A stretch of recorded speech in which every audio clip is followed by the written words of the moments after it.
So, yeah, I don't like it. Hey girlfriends, welcome back to my channel. It's Jazz, and I'm here with another quick video for you with my least favorite style, the wash and go. So I'm going to be using a leave-in and a cream. I'm not going to be using a gel. I'm using MoKnowsHair products because I got these back on a Sally Beauty sale and I never use them. So I'm using the Curl Smoothing Pudding and the Curl Primer. I really wanted to just use something that was going to leave me a light, fluffy style with more volume was my goal. So I'm going to be doing the rake method. I saw someone use this comb and I was like, you know what? I have that. So let me try that. Let me not use a Denman brush this time. So I'm using this comb and I'm doing the raking method. Now, normally I know that my hair needs to be soaking wet in order to have a successful wash and go. And I knew better, but we're gonna walk it through.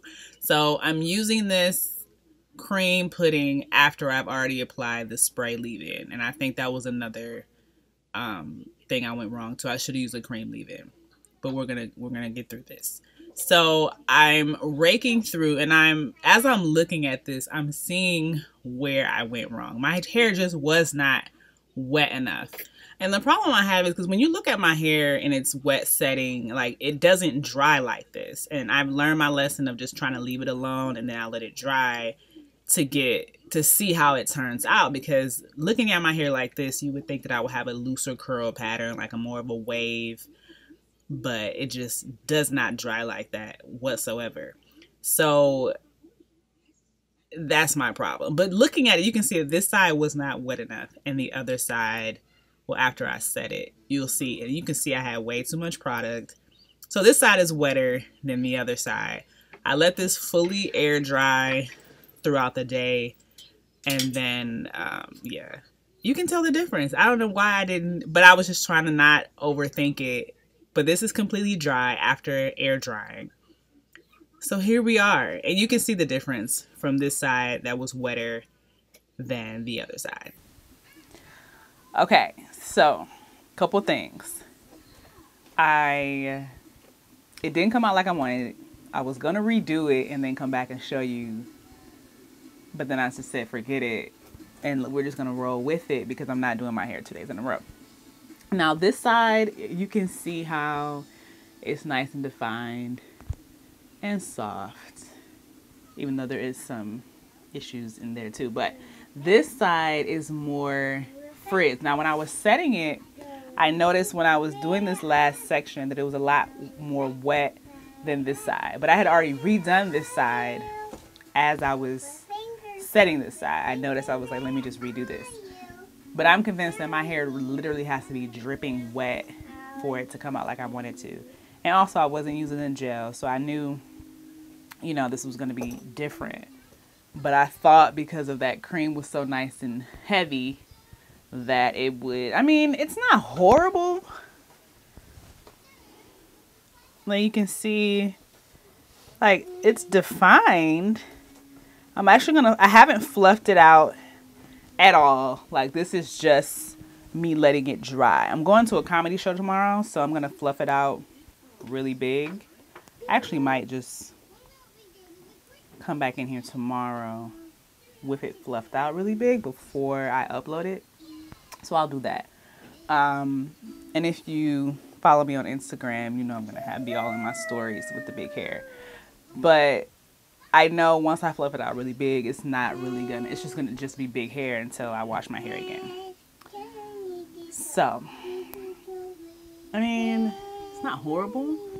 I do have a lot more volume than I normally would, which is why I didn't want to use a gel, because it normally makes my hair like, it gives it more of, it gives me more length, but then it's flat. So I wanted to see if I just didn't use a gel. Like you can tell, like some sections in there are a little more defined, and then I think I just dropped the ball on that top section there. That's why it's really important to do everything the same way. So I think going forward, I'm going to put my leave-in conditioner as soon as I step out of the shower, and that should help. And then I was using a spray for my leave-in as well. That primer was a spray. So I'll probably go with a cream leave-in immediately after the shower. But it's not that bad. Let me know what y'all think. But I am gonna fluff it out tomorrow really big before I go to the show, and then I'll show you guys before I upload this how I kind of style it and fluff it and make it work. But this is actually, I like the volume, and I have a little bit of shape because I don't have any layers anymore. I've given up on having any sort of shape with my styles. But here we go. It's cute. So this is why I don't do wash and goes, because I never know what I'm gonna get. So, and I'm not looking at you guys in the camera, I'm looking at myself. But let me know what you guys think. I finally got that. I don't know if you guys follow Go Sleek Hair. I'm gonna do a blowout for my next style and use that little wrap thing on blowing out hair. It's supposed to give you nice big curls.